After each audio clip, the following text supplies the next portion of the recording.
Beleza, pessoal? Meu nome é Tiago Carvalho, bem-vindo ao seu canal Me Ajuda em Medicina. E hoje vamos falar sobre a fisiopatologia dessa doença Covid-19 que já vem causando uma série de prejuízos econômicos e perdas humanas irreparáveis por todo o mundo. Roda a vinheta!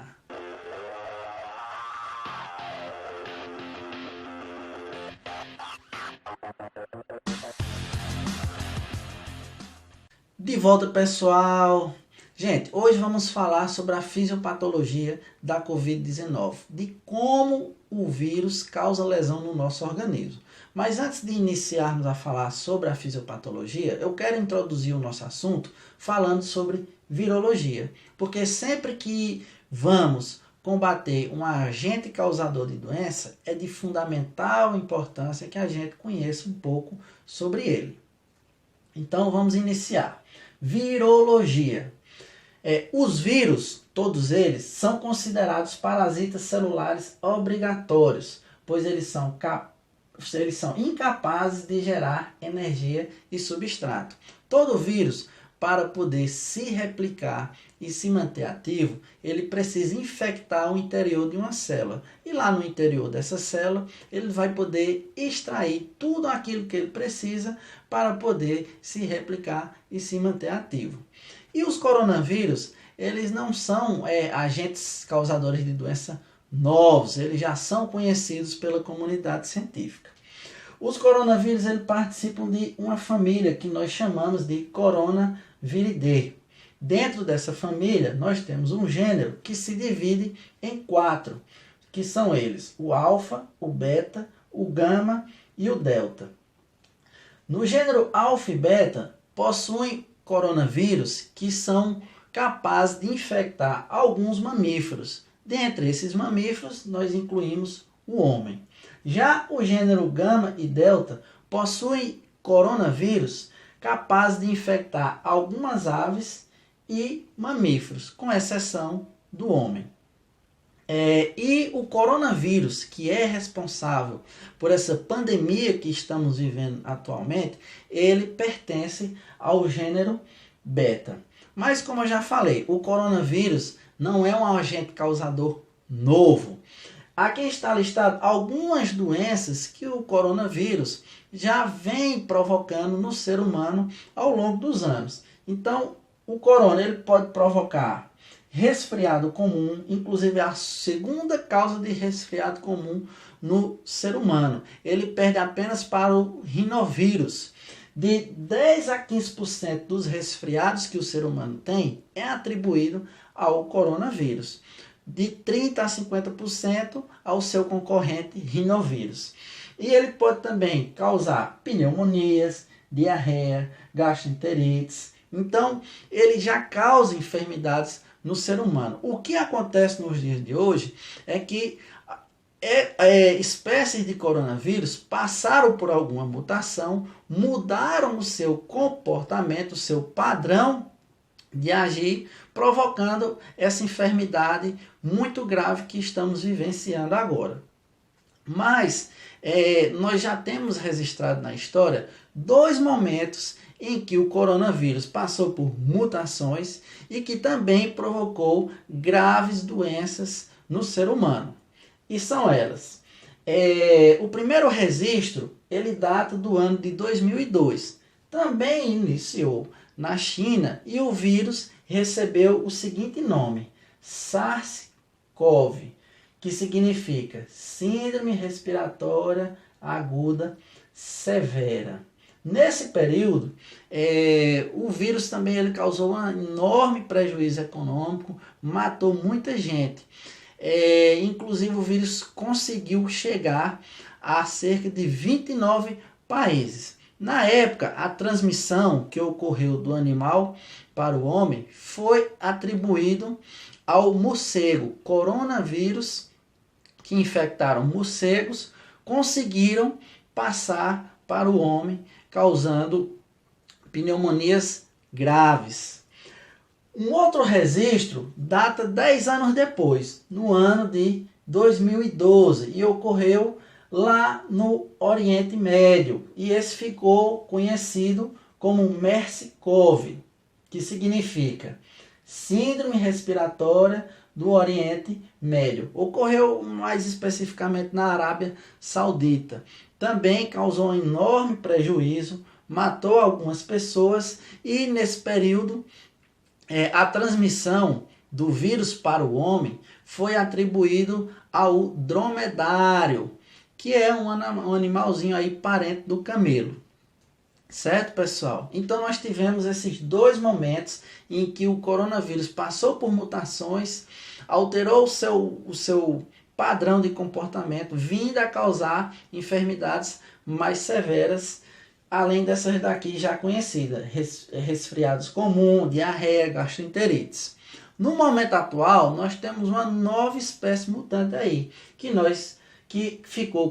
está sendo conhecida como SARS-CoV-2, que é Síndrome Respiratória Aguda Severa Coronavírus 2, recebendo esse nome pelo fato do vírus ter algumas semelhanças com o vírus lá da China de 2002. E a contaminação, todo mundo sabe, né? O início dela, o epicentro, ocorreu na cidade de Wuhan, lá na China, em um mercado de animais vivos. Mas no momento ainda se está estudando, existe uma linha de pesquisa para poder se definir de qual exatamente foi o animal em que o vírus saiu para ir para o ser humano. Né? Especula-se que tenha saído ou do morcego ou de um animalzinho aí chamado aí de pingolim. Vou botar uma imagem aí para vocês verem aí. Mas não tem nada definido. Tá claro, pessoal? Vamos falar agora sobre a estrutura do vírus. Como o coronavírus ele está estruturado, formado. Ele é um vírus de tamanho médio, que mede de 80 a 160 nanômetros. Ele possui um núcleo capsídeo formado por RNA mais proteína N, ou seja, o seu material genético ele é formado por um RNA, né? Envolvendo o seu material genético, nós temos aqui uma capa lipídica, que é uma gordurinha. E eu destaquei aqui para vocês aqui, ó, sabão. A gente sabe que está sendo muito recomendado lavar as mãos com sabão e álcool. Por quê?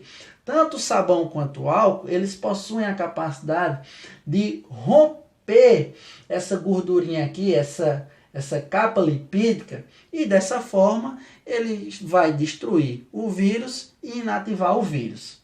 Nós temos também aqui proteínas não estruturais. Eu desenhei aqui essas bolinhas aqui para vocês. Elas são conhecidas como ORF, O-R-F.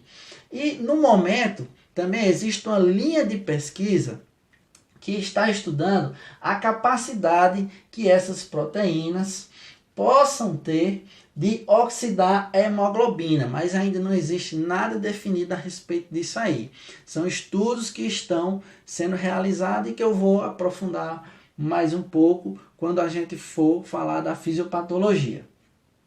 A gente tem aqui também proteína M, que é uma proteína de membrana, e nós temos também as proteínas S, muito importante, pessoal. No inglês são conhecidas como spike, ou seja, espículas, que são projeções glicoproteicas presentes na superfície da capa lipídica. E quando vistas ao microscópio eletrônico, elas se parecem muito com uma coroa solar. Por isso que daí é onde vem o nome coronavírus.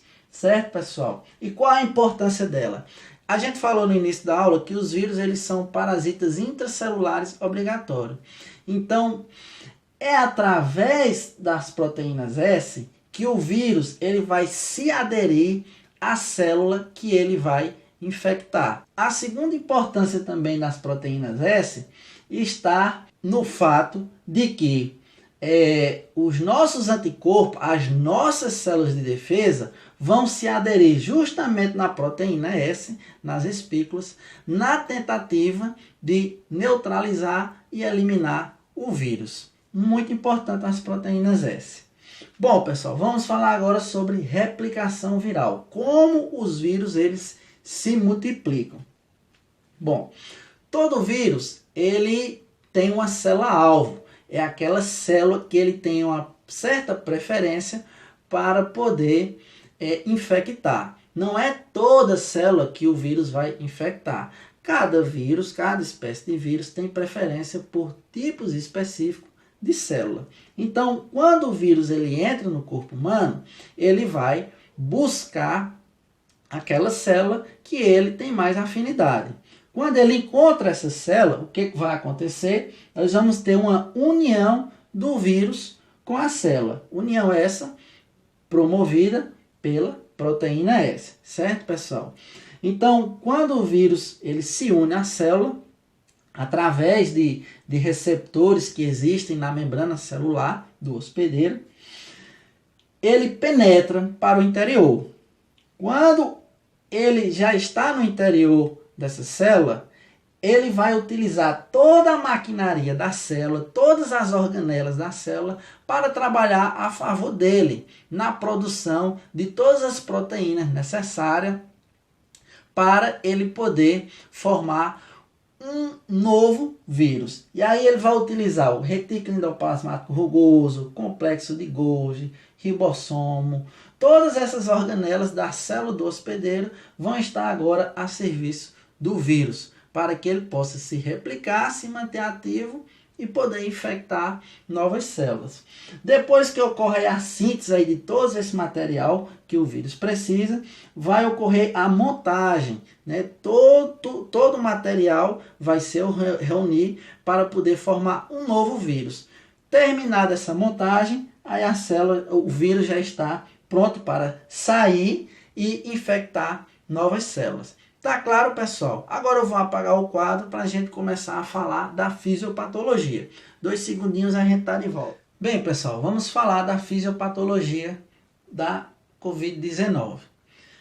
Como ocorre a transmissão? Como o ser humano se infecta? A partir do momento que nós temos contato com as secreções respiratórias de uma pessoa já infectada, nós temos uma forte probabilidade de nos infectar também. E essas secreções elas podem ser geradas quando a pessoa fala, quando a pessoa espirra, quando aerosóis são produzidos e nós estamos a uma distância inferior a 2 metros. Aerosóis, para vocês terem ideia do que seja, um exemplo prático é a fumaça e a neblina. São partículas muito fininhas e elas podem ser produzidas em alguns procedimentos realizados na UTI, como intubação orotraqueal, extubação orotraqueal, broncoscopia, ressuscitação cardiopulmonar. São situações em que os aerosóis são produzidos e nós devemos estar devidamente protegidos. Período de incubação é o período em que a pessoa vai iniciar os primeiros sinais e sintomas a partir do momento em que ela tem contato com o vírus. E a Organização Mundial da Saúde estabeleceu 14 dias, mas o que a gente vê na prática é que esses sinais e sintomas, eles aparecem em torno de 5 a 7 dias.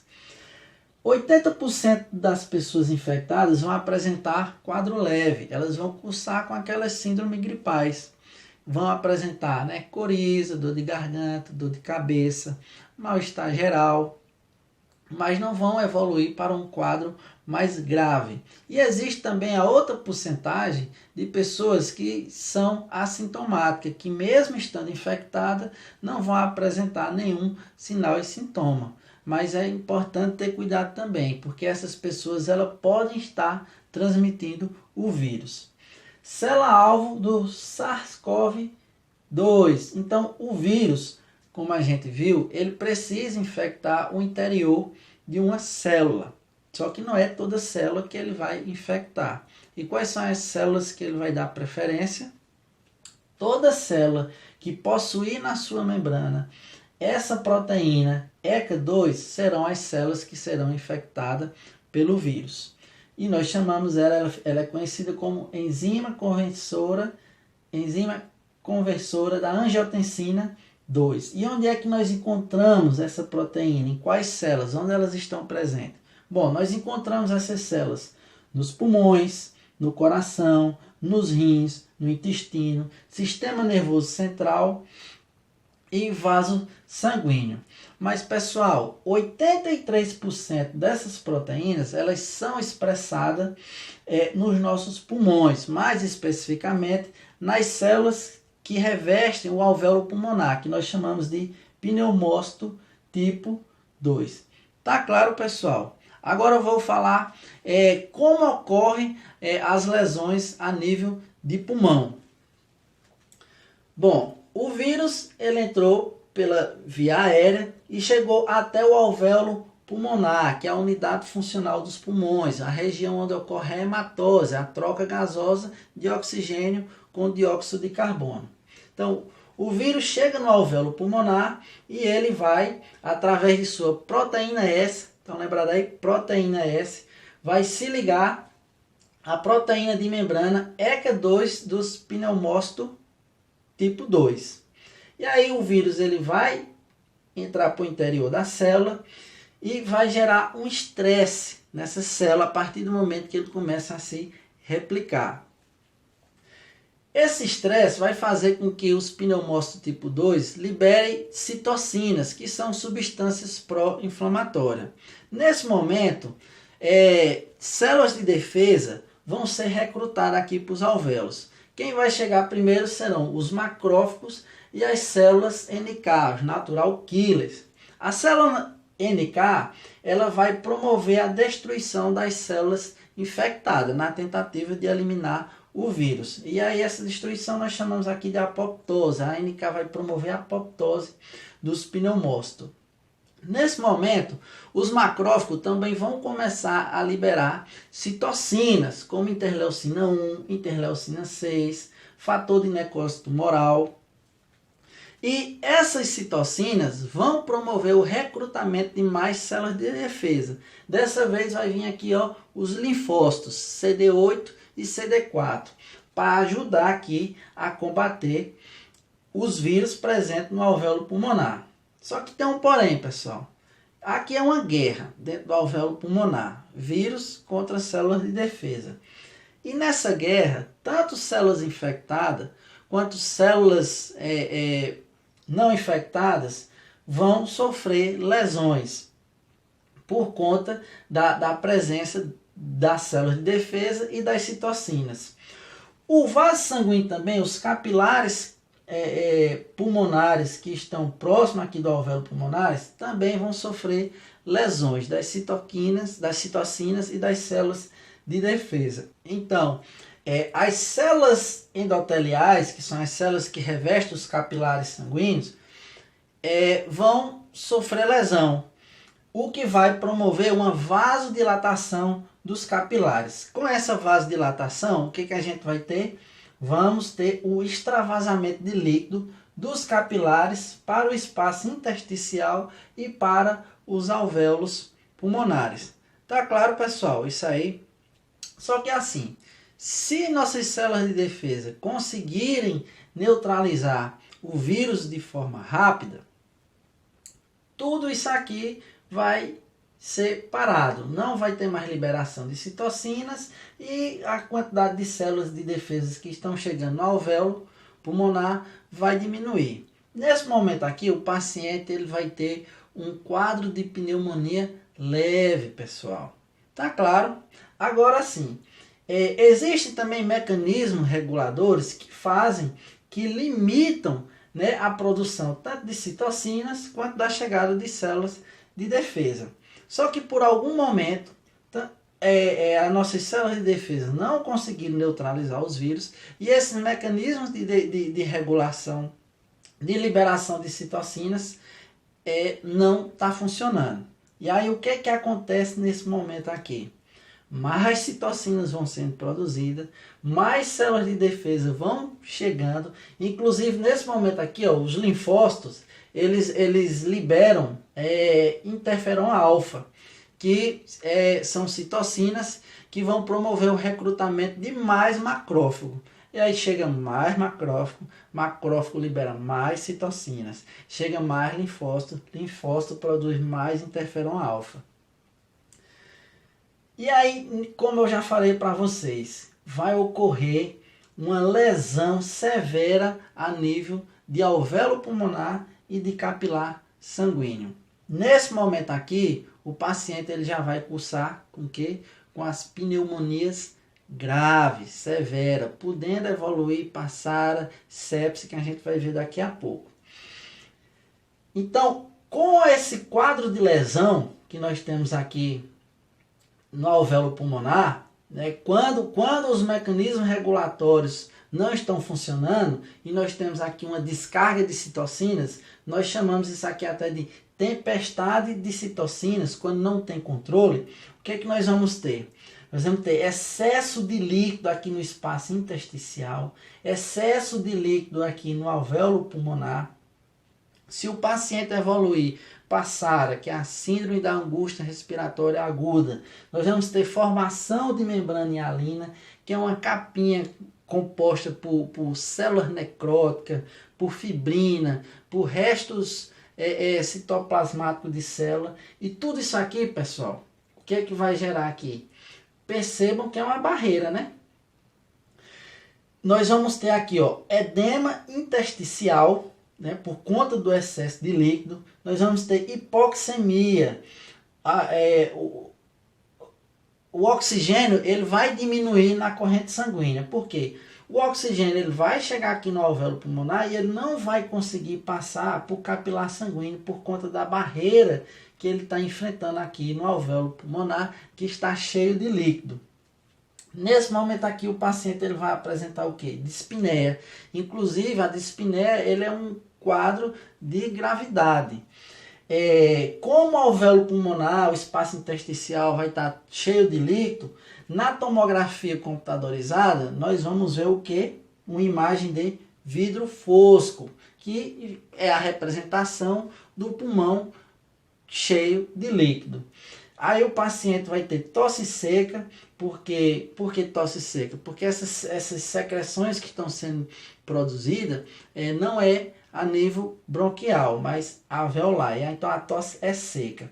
E pode cursar também com a formação de microtrombos, porque o capilar sanguíneo também está sendo estressado. O endotélio vascular está sendo lesado. E nós temos aqui a formação de citocinas protrombóticas. Então, microtrombos podem estar sendo formados aqui no capilar sanguíneo. E nós vamos ter uma microtrombose pulmonar. E pode acontecer também, pessoal, coloquei aqui, ó, o vírus dentro do vaso sanguíneo. O vírus ele pode passar também por vaso sanguíneo e se disseminar pela corrente sanguínea. E aí nós vamos ter uma viremia, né? Presença de vírus na corrente sanguínea. E aí o vírus ele pode chegar e acometer mais outros órgãos, além do pulmão. Por que ele pode acometer? Porque em outros órgãos nós também temos a presença de ECA2, que é a porta de entrada do vírus para a célula. E aí o vírus ele pode promover aqui, ó, lesões no coração. E aí é importante a gente solicitar aqui as enzimas marcadoras, como troponina, CPK-MB. Nos rins, o vírus pode causar lesão renal aguda, e aí o paciente ele vai cursar com anúria, com hematura, proteinúria. No intestino, náusea, vômito, diarreia. Sistema nervoso central. Está se estudando ainda, né? Mas acredita-se que o vírus ele tem um neurotropismo pelas terminações nervosas do bulbo olfatório, localizado aqui na cavidade nasal. E aí o vírus ele entra no neurônio e vai percorrendo os neurônios até chegar ao sistema nervoso central.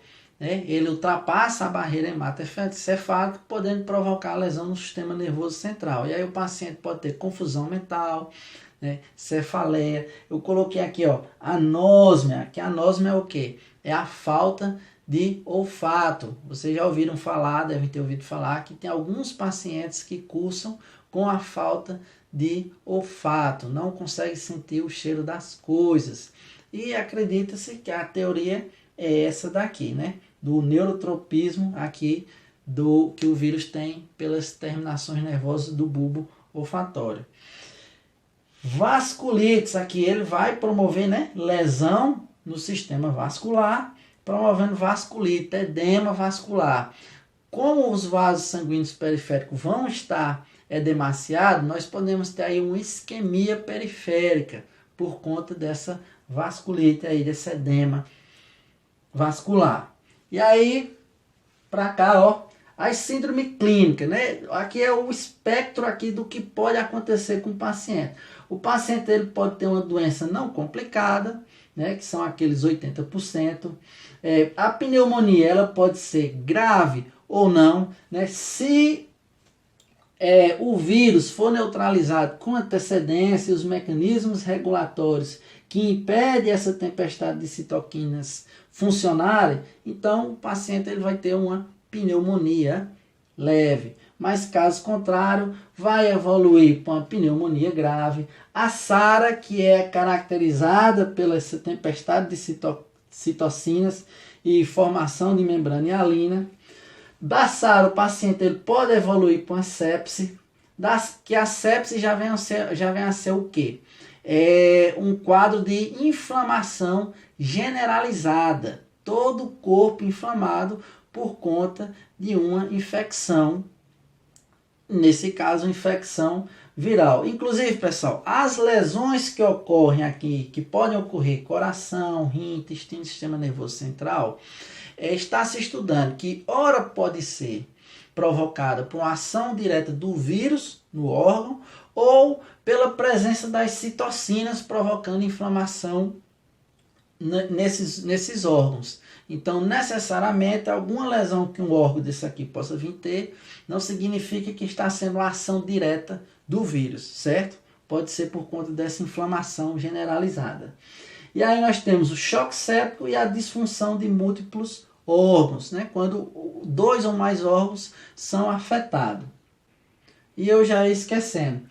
Eu destaquei aqui que os pacientes que vão cursar com pneumonia, que pode ser grave ou não, mas de 14 a 15% vão ser grave. E eu destaquei aqui, ó, paciente crônico, criança e idoso.